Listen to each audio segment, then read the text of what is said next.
Today, I have a hitting session with my friend Ajay, who is around an 11.5 UTR and also plays at Emory University, which is top 5 in the nation for Division III. I know last week I told you guys I was going to show you how my tournament went, but I decided the camera angle wasn't good enough for the sake of the video quality. I ended up losing to someone also around a 9.2 UTR in the final in a super tiebreaker. As you can see, I was pretty devastated, but thankfully it just motivated me to work harder. The loss didn't take too much of a hit on my UTR since it was close, so that's good. I felt like in the match it took me too long to start playing free and stop being nervous. One of my goals has to be coming out of the gate to play immediately and not being timid. But anyway, now let's jump into this hitting session. We started off with some cross courts, and later on in the video, we're going to be playing a baseline game and a short set. So my goal for this practice session was going to be my rotation and my legs. In my tournaments, as you'll get to know, I really tighten up on my ground strokes and I don't allow my swings to flow. So in this practice, I'm really trying to nail down something to focus on so I can hopefully use that and focus on it in the tournaments as well. Ajay's ball is also very heavy, so it allowed me to work on my timing because his ball compared to some of the other people I hit with jumps at me much faster.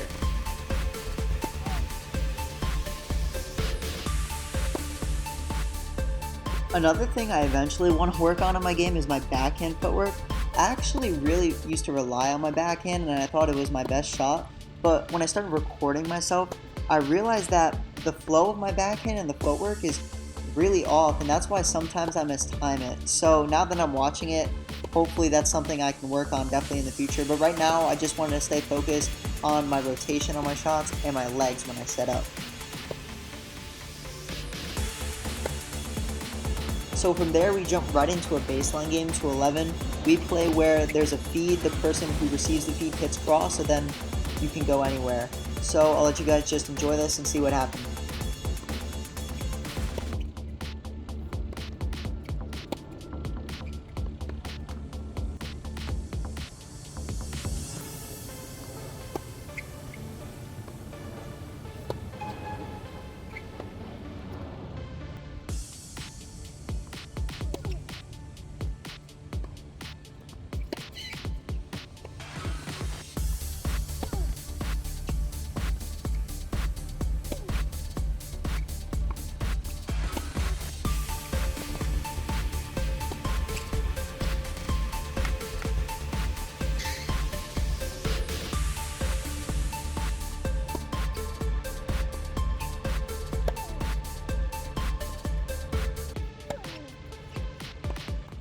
I do end up taking the baseline game 11-7. I was definitely being much more consistent than usual and wasn't giving him too many free points, which is a huge positive.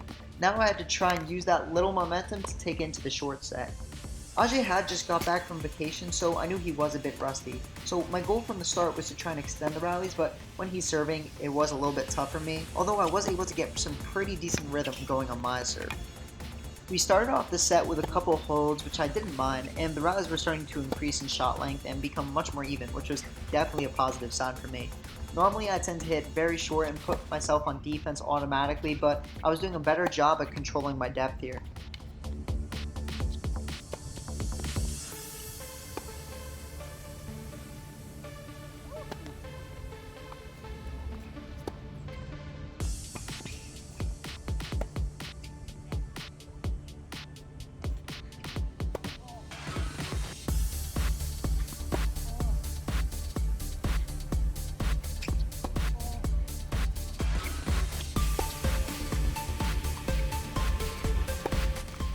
We get to 3-all, trading holds the whole set, and now we have to play to 5. We both start to lock in much more now, and the level of play is definitely getting much better.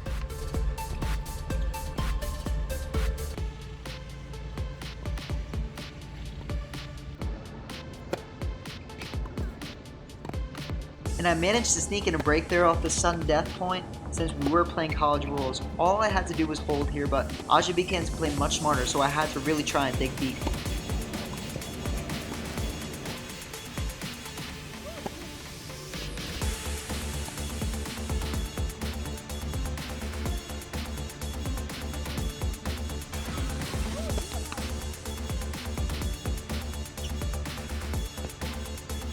This volley right here is exactly why I'm still a 9. I cannot miss that break point down when I'm serving to close out the set.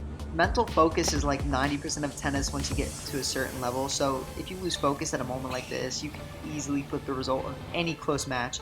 And after that, I completely lost focus, and I got slammed in this tiebreak with a couple great shots from Ajay as well. I ended up losing 5-4, but I'm not really mad at how I played. It was a good set. Next week, I'm going to be playing my last tournament for a little bit, and I play a red clay national tournament where I match up against a D1 11 UTR. Stay tuned.